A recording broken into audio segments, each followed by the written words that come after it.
Well, today we're following Jesus as he's with a crowd, and you caught in the front end of the gospel that his critics were gathered around saying, this man Jesus, he eats with sinners. Not supposed to do that. Not acceptable. And Jesus tells them this parable, and this parable is unique to Luke's gospel. There are 18 different parables in Luke's gospel that are unique to Luke. And this is one of them. But as we look at it, there's a cast of characters here. And the characters you caught earlier, some of you have heard the story before. We won't raise hands. We won't give a test to see if you know who's who. But there's a father, there's an older son, and there's a younger son. And each one of them plays a different role in the life of the story. Now, in the ancient world, when it was time for an estate to be divided up, the father does not have many choices. Because in Deuteronomy 21, it stated that if you have two sons, the oldest son gets 2/3. The younger son gets 1/3. So the father is somewhat limited by law, the biblical law of the day, that he has to give 2/3 to his older son and 1/3 to the younger. The younger son comes to dad and says, Dad, I want my third. And the father doesn't go into, now son, do you know what you're doing? Are you sure you want to are you old enough to handle all of this? No, he doesn't do any of the preaching. The father does what the younger son requests. And the younger son goes, hey, this is great. I got my third of the estate, and I'm out of here. So for whatever reason, he didn't want to stay home, takes his third, and he goes to Las Vegas, and he really has a good time. He's partying up and down the strip. He's buying rounds for everybody. He's hitting the clubs. He's having himself a blast.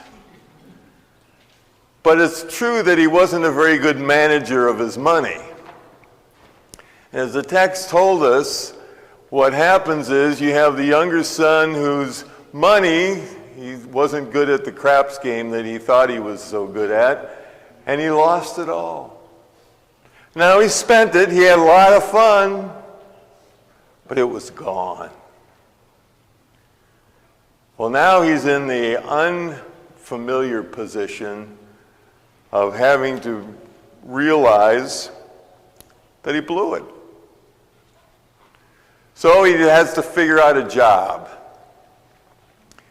And he gets himself a job, and we know he's in a Gentile country. Why? Because they have pigs. Jews would never touch a pig. They would never eat a pig. They never eat anything related to a pig. And so here's this younger son who's now in Vegas, broke, trying to find a comfort suites that he can get in. But they send him to North Las Vegas to watch the pigs, and he's having a tough time there because he's getting hungry. And did you notice that at the same time that he runs out of resources, a famine hits? And that famine is making everybody hungry. Now, for those who were Gentile in that country, they could kill the pigs and eat them. But our rebellious young man couldn't. So he hires himself out, he gets a job feeding the pigs. You cannot be lower on the social spectrum than what he's doing right now. And I love the text when it says, he could eat the pods that now the Brits don't like to eat corn on the cob because they say that's pig food. But they've never had it with butter and salt. So he's not going to get a chance to eat his corn with butter and salt either. And as he's sitting there realizing that life has not turned out the way he wanted it, he had the great fun, didn't go well. And now he's stuck with the decision. He has an epiphany. And the epiphany is this. Man, my dad's slaves are better off than I am. They're sitting at home, they get enough to eat, they're going to have enough to take care of themselves. They don't have to worry about any of these things. This is what I need to do. I know I blew it. I know it's my fault. But he says a pretty adult thing in his world. He says, I'm going to go back to my father and say, Father, I am sorry for what I've done. I squandered it all, and I am happy to be one of your slaves. I just want to eat. I just want to be able to be in a place that's dry, and I want to be able to live a life that I can feel good about again. And so the son gets up, and he goes back to see his father. And from a distance, the father sees the son coming down the driveway and gets so excited. The father says, oh my gosh, is that really you? And he runs out to greet him, gives him a big hug, tells the servants, put together new clothes for him, get out the family ring, we're going to get him. Let's have a party. My lost son has been found. In the meantime, the older brother, who has dutifully been doing his duty, who, by the way, is not out anything, because he's still going to inherit 2/3 of the estate. His is still going to come. He says, what's going on? What's all the party about? Oh, haven't you heard? Your brother's back. What? That no good.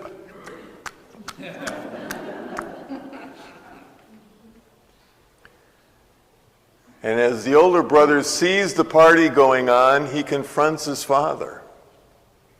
Dad, what are you doing?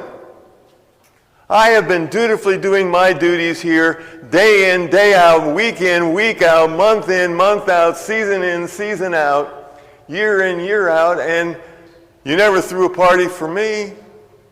Why are you doing it for him who blew it all?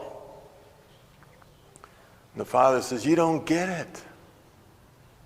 I thought my son was lost forever, and he's back. You've enjoyed my hospitality the whole time. You haven't missed a meal. You're dressed nicely. You're still going to get the same amount you're going to get before your brother left. What are you so upset about? The father, filled with grace, welcomes his son and also talks to the older brother and gives him a fresh perspective. Well, I think what's interesting to me is when we try and figure out what does this have to say to us today? We've heard this story probably 100 times in our lives. But what does it say to us? In the 1960s, Thomas Harris wrote a book called I'm Okay, You're Okay. There was a great parody that was on in the Twin Cities at a theater. It's called I'm Okay and You're a Jerk. I always thought that was a great title for a play. I'm Okay, You're Okay created what we now know today as transactional analysis. It was a whole new industry of psychology, but it was an approach that looked at the world differently. And in that approach, what Thomas Harris put together was picture a stop sign with 3 bulbs. The bottom bulb is the child tape.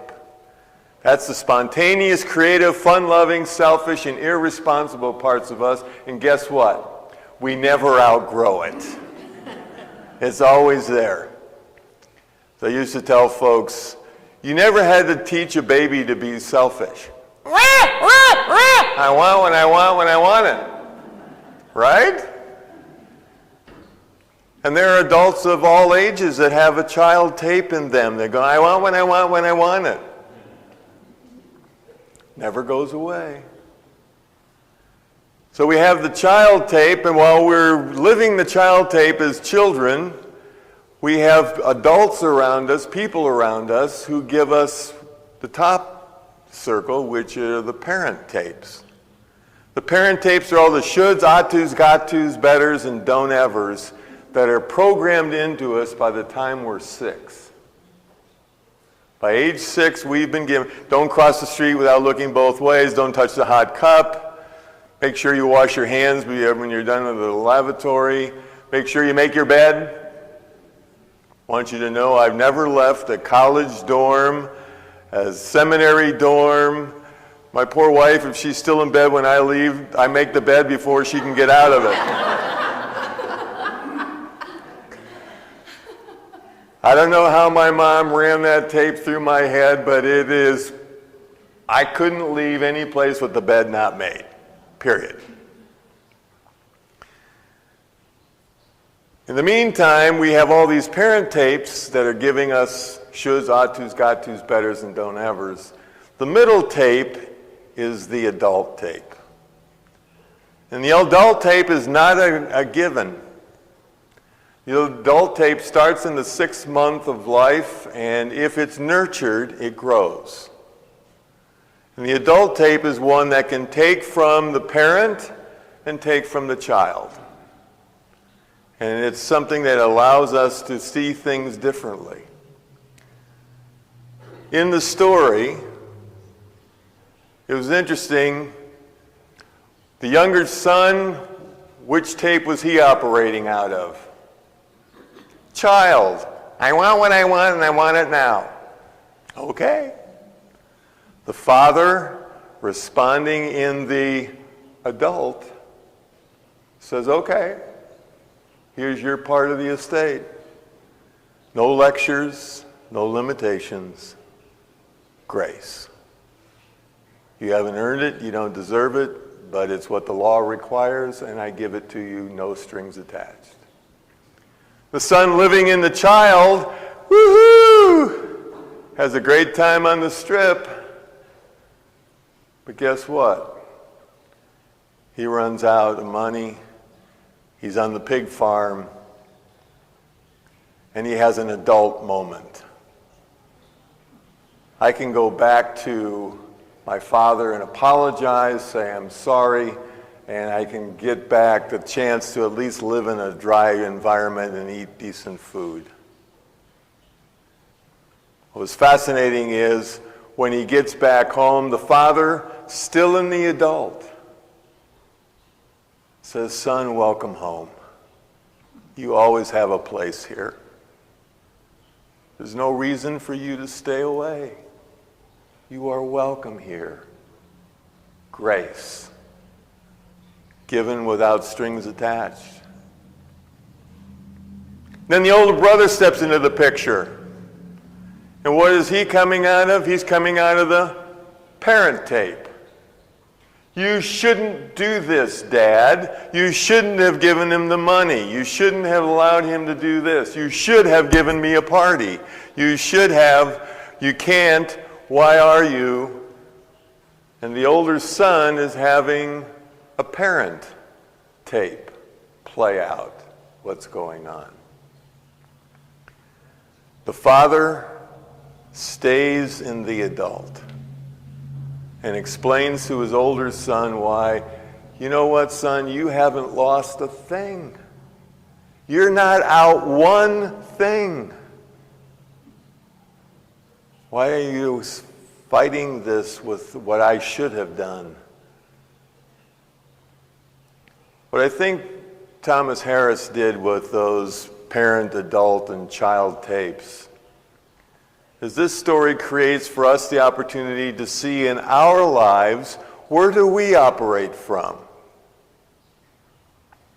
When we want something to happen, do we come out of the parent? Well, you should do this and you should do that. Do we come out of the child? I want, I want, I want. Or do we come out of the adult and say, what's the best brainstorm that we can come up with here? How can we both win? And what I realized in this text is what Thomas Harris was able to add for me was the realization that all of us are capable of being all of the characters in that parable. We can be the resentful older brother if somebody in our life gets what we wanted or is getting further ahead than we thought they should. We can be childlike, I want for me. We also can be adult, where we're looking for ways to bring things together, where we're looking for ways that everybody wins, not just me. The parable of the prodigal son, I think, is really a parable about a grace-filled father. And what Jesus was trying to tell the Pharisees is God in the picture is the father, adult. The older brother were the Pharisees carrying on with who should and who shouldn't and who can and who can't. And that all of us at